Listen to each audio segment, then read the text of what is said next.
শিৱসাগৰৰ পিছত এইবাৰ বঙাইগাঁৱত নৱজাতক শিশু বিক্ৰীৰ ভয়ংকৰ ঘটনা। যমজ সন্তানৰ এটিক পিতৃ-মাতৃয়ে বিক্ৰী কৰাৰ গুৰুতৰ অভিযোগ। চিকিৎসালয়ৰ পৰা ৰিলিজ হোৱাৰ পিছতেই এটি সন্তান বিক্ৰী কৰাৰ অভিযোগ দম্পতিৰ বিৰুদ্ধে। ২৬ জুনত বঙাইগাঁও চিলাৰায় হস্পিটেলত যমজ সন্তান জন্ম দিছিল বুদুবালা দাস নামৰ মহিলাগৰাকীয়ে। দুয়োটি শিশু চিকিৎসালয়ৰ পৰা সুস্থ বুলি ৰিলিজ দিয়াৰ পিছত প্ৰণৱ দাস আৰু বুদুবালা দাসে এটি সন্তানহে ঘৰলৈ লৈ আনে। আনটো নৱজাতকৰ মৃত্যু হোৱা বুলি দম্পতিটোৱে জানিবলৈ দিয়া পৰিয়ালক সন্তানটিৰ নামত মাংগলিক কৰ্ম সম্পাদন কৰিলে পাষাণ পিতৃ-মাতৃয়ে।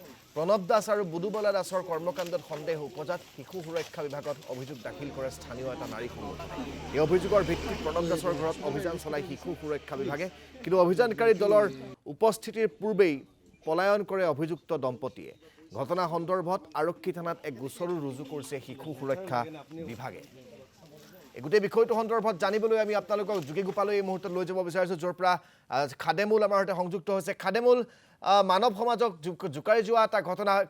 পিতৃ মাতৃক কিমান পাষাণ হ'লে এটি সন্তানক এইদৰে বিক্ৰী কৰি দিব পাৰে সেয়া ভাবিবও নোৱাৰি। আপুনি মই হয়তো সেয়া কল্পনাও কৰিব নোৱাৰোঁ, কিন্তু তেনে এটা ঘটনাই সংঘটিত হৈছে। তাৰপিছত তেওঁলোকে পলায়ন কৰিছে। গোটেই বিষয়টো মই আপোনাৰ পৰা জানিব বিচাৰিছোঁ। নিশ্চিতভাৱে ৰাজদীপ, ইতিমধ্যে আপুনি উল্লেখ কৰিছে যে মাতৃৰ মমতাময়ী, আৰু সেই মাতৃয়ে যদি নিজৰ সন্তানক জন্ম দিয়াৰ পিছতে যদি চিকিৎসালয়ৰ পৰা ওলাই অহাৰ পিছতে যদি বিক্ৰী কৰে, কেনেকুৱা এটা কুলংকিত ঘটনা সংঘটিত হৈছে। আৰু বিশেষকৈ ক'ব লাগিব, এই ঘটনাৰ যদি সবিশেষ আমি চাবলৈ যাওঁ, যোৱা ২৫ মে তাৰিখে বা ২৬ মে তাৰিখে বঙাইগাঁও জিলাৰ এখন ব্যক্তিগত চিকিৎসালয় চিলাৰায় হস্পিটেল, সেই চিলাৰায় হস্পিটেলত ভৰ্তি হৈছিল বিৰুবালা, বিশেষকৈ প্ৰণৱ দাস নামৰ যি দম্পতি আছিল, সেই দম্পতিগৰাকী ভৰ্তিকৰণ হৈছিল। কিন্তু পিছত দেখিবলৈ পোৱা গ'ল ৩০ মে তাৰিখে ৰিলিজ হৈছিল, অৰ্থাৎ অব্যাহতি লোৱাৰ পিছত ৰাস্তাতে আধা বাটতে দুগৰাকী সন্তানক বিক্ৰী কৰি দিয়া এটা অভিযোগ উত্থাপন হৈছে। আৰু ঘৰত আহি, বিশেষকৈ এই গাঁওখনত আহি গাঁওবাসীক কৈছিল যে এটা সন্তান জন্মগ্ৰহণ কৰিছে আৰু সন্তানটি মৃত্যুবৰণ কৰিছে, এই ধৰণৰ কথা উল্লেখ কৰিছিল।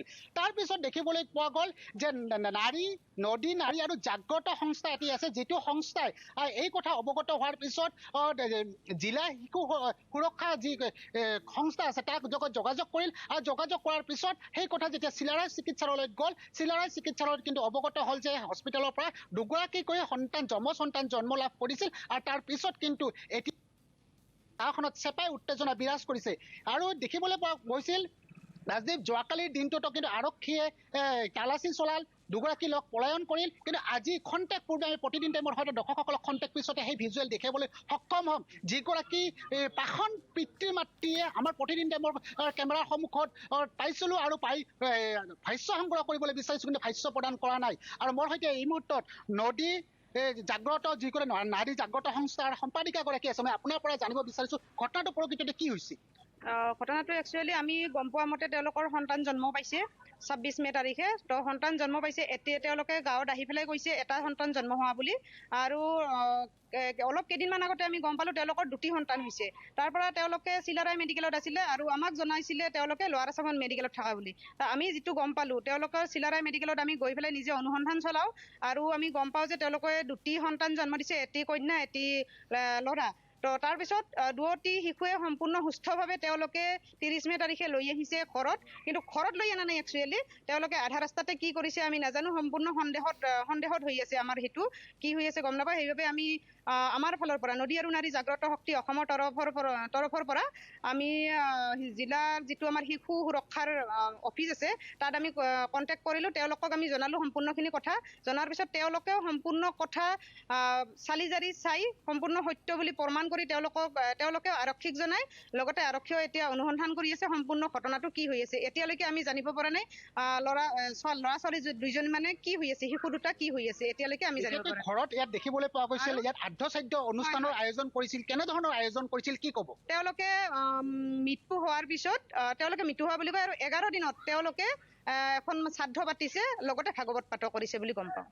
আৰু বিশেষকৈ যমজ সন্তান লাভ কৰিছে। আমি চিকিৎসালয়ৰ লগত যেতিয়া যোগাযোগ কৰিছিলোঁ, চিকিৎসালয়ে কৈছে দুটাকৈ যমজ সন্তান জন্ম গ্ৰহণ কৰিছিল বা প্ৰসৱ হৈছিল, কিন্তু ইয়াত এটা সন্তান জন্ম হোৱা বুলি কৈছে, কি ক'ব। এইটোতো খুবেই দুঃখিত। মানে আমি নিজকে মাক হিচাপে মানে খুবেই লজ্জিত হৈছোঁ তাইৰ ঘটনা মানে গম পাই।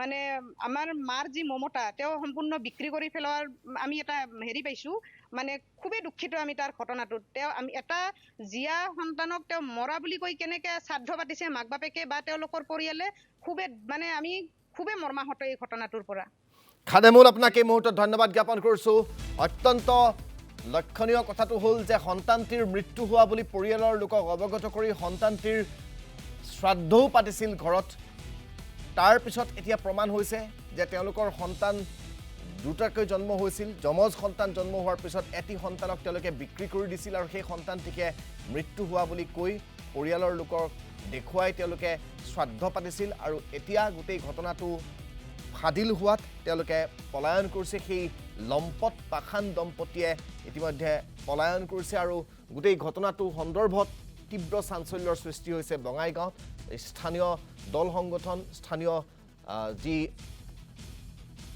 নাৰী নদী আৰু নাৰী নামৰ যিটো নদী আৰু নাৰী জাগ্ৰত শক্তি নামৰ যিটো সংগঠন সেই সংগঠনটোৰ প্ৰতিনিধিসকলে গোটেই বিষয়টো অতি গুৰুত্ব সহকাৰে লৈ আৰক্ষীক গোটেই ঘটনাটোৰ তদন্ত কৰাত সহায় সহযোগ আগবঢ়োৱা বুলি জানিব পৰা গৈছে